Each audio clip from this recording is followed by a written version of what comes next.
In this video, I have 3 true stories that are so strange, so heartbreaking, and so bizarre, they'll stick with you long after watching. These are real stories about real people whose lives ended in ways that defy logic. From the tragic tale of a factory worker who stepped into a routine job and never came out, and a teenager who vanished in his own neighborhood, to an elderly man lost in a place buzzing with life, these stories are quite chilling to hear. So, settle in, maybe keep the lights on, and let's unravel these mysteries together. Let's begin.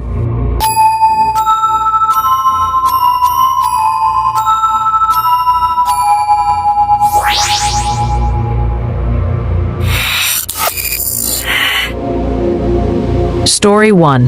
The machine that hid a tragedy.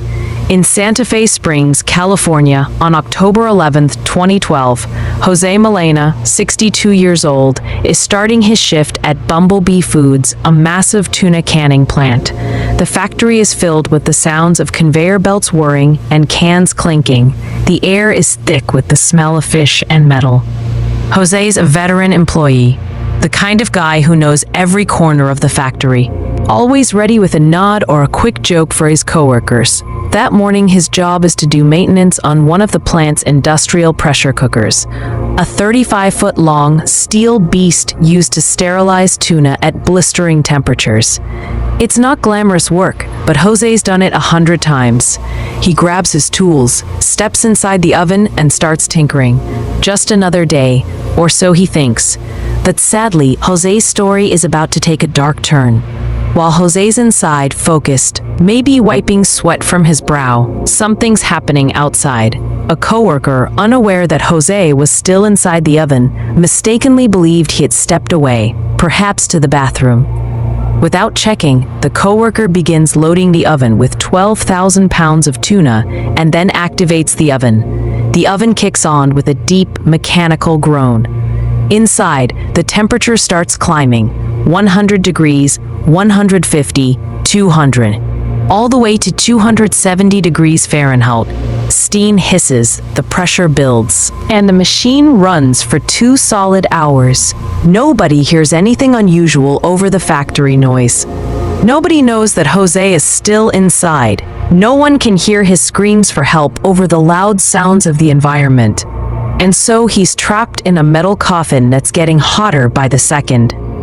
When the cycle finishes, the oven shuts down, and workers open the door to unload the tuna. That's when they see it, something that stops them cold. I'm not going to describe what they found. It's too heartbreaking, and you can probably imagine the weight of that moment.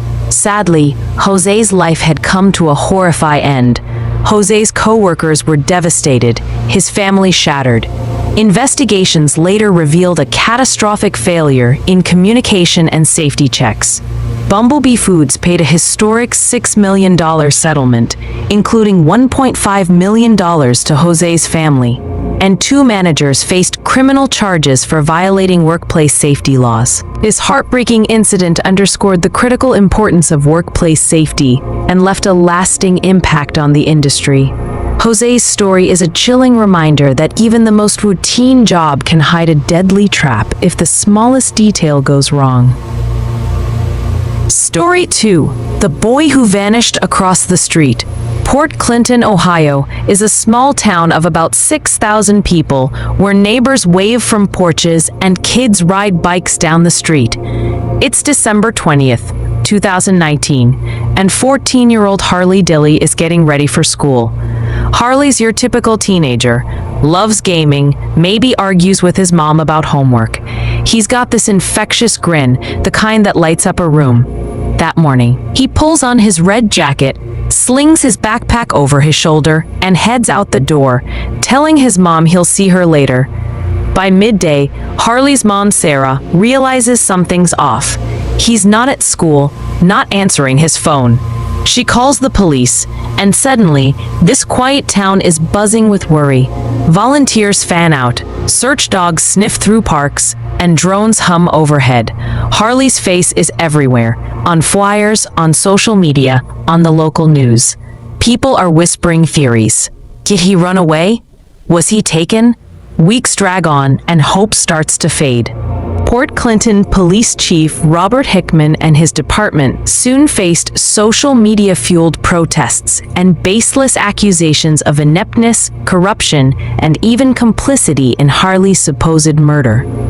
The angry speculation came as the officers worked night and day, Christmas included, canceled holiday vacations, and along with the Attorney General's Bureau of Criminal Investigation and partners from a dozen agencies, searched more than 150 acres of land and water, both on foot and with the aid of drones and helicopters, dive teams and specially trained canines, pored over weeks' worth of surveillance video, futilely seeking a hint of Harley's fate, interviewed classmates and family members of Harley's in Port Clinton, as well as people from Washington state to Florida, a product of the teen's active presence on social media. None of those efforts turned up leads pointing to where Harley was, only where he was not. Worse, all the law enforcement expertise Chief Hickman could muster wouldn't be enough to save the boy's life. For weeks, the mystery deepened. Then, on January 14, 2020, a shocking discovery was made in a vacant house just across the street from Harley's home. Investigators found Harley's body trapped inside the chimney. Authorities believe Harley had climbed onto the roof, possibly attempting to enter the house through the chimney, but became stuck. The narrow, unyielding structure became his unintended tomb. The truth, according to the autopsy, is that Harley had suffocated inside that narrow chimney before his parents even realized he was missing. There's nothing the Port Clinton Police Department or any other law enforcement agency could have done to save him. The coroner ruled Harley's death an accident. The community was left reeling, grappling with grief and unanswered questions. How did a teenager end up in such an unthinkable situation? Harley's story serves as a haunting reminder of the unpredictable dangers that can lurk in the most ordinary places. Story 3. Lost in a Labyrinth. Our third story takes us to Melbourne, Australia, where 71-year-old Bernard Gore met a tragic end in a place meant for convenience, a shopping mall. In January 2017, Bernard and his wife were visiting his daughter and had gone to the Westfield Bondi Junction Mall. What should have been a routine outing would soon turn into a nightmare. Bernard told his family that he planned to walk to the shopping center and do a spot of shopping before meeting his wife Angela for lunch about an hour later. It was only a short 20-minute walk to the mall, but when it came time for him to meet his wife, he was nowhere to be found.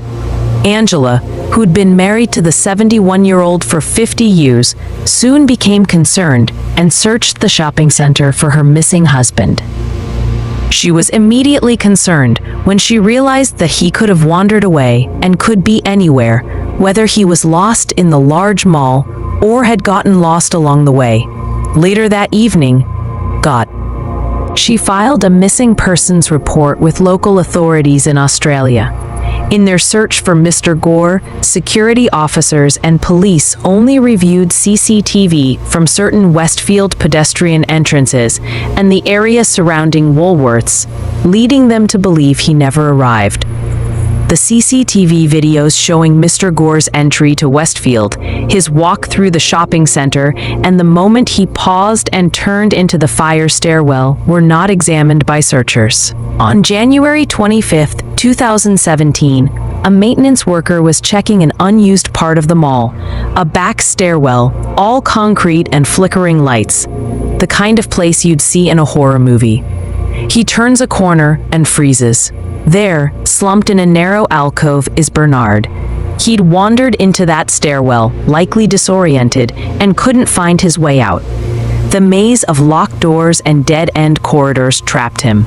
Experts think he survived for days, maybe even a week, before dehydration or exhaustion took him. His family was gutted, left wondering how someone could be so close, yet so impossible to find. Security footage later revealed that Bernard had entered a fire escape stairwell, likely disoriented. The stairwell, part of the mall's labyrinthine back corridors, was a maze of locked doors and dead ends. Unable to find his way out, Bernard was trapped. For 3 weeks, his family searched tirelessly, unaware that he was still within the mall's walls. The door through which Mr. Gore entered could not be opened from the inside, and while there was an exit downstairs and through a corridor, Mr. Gore had not found it. Senior Constable Agostino said in his statement that it appeared Mr. Gore was confused and trapped inside the stairwell. He said a full search of the complex needed to be undertaken and that police had relied on the word of center management regarding the CCTV instead of conducting their own inquiries. The detective told the court there was miscommunication between investigating police and center management, including about what CCTV had been canvassed. An NSW police detective, tasked with investigating Mr. Gore's death, described his colleague's management of the probe into the 71-year-old's disappearance as poor, as these miscommunications during the search led to the footage of Mr. Gore walking towards the area he would eventually found in were seen far too late. The coroner determined that Bernard likely succumbed to dehydration or exhaustion, alone and confused. His death prompted an outcry for better signage and safety measures in large public spaces. Bernard's story is a chilling reminder that even familiar places can harbor hidden dangers, especially for the vulnerable. These stories are not just dark or mysterious. They're a gut-wrenching reminder of how fragile life is, how the places we take for granted can hide dangers we never see coming. A factory oven, a chimney across the street, and a mall stairwell. These aren't horror movie sets. They're real and they changed lives forever. If you found these stories to be compelling, hit that like button, share this video, and subscribe so we can keep diving into more weird, wild stories of true crime and more. Until next time, stay safe, hold your loved ones close, and I'll see you soon.